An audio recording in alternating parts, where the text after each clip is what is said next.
Accommodation, on-site often referred to as site welfare facilities, includes the basic infrastructure required to support workers during a construction project. These facilities usually consist of portable site offices, sanitation units, changing areas, and crib rooms, designated spaces where workers eat and rest during breaks.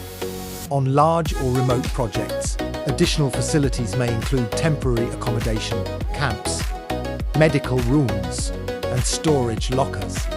Construction regulations in many countries require these facilities to meet standards for cleanliness, ventilation, lighting, and potable drinking water.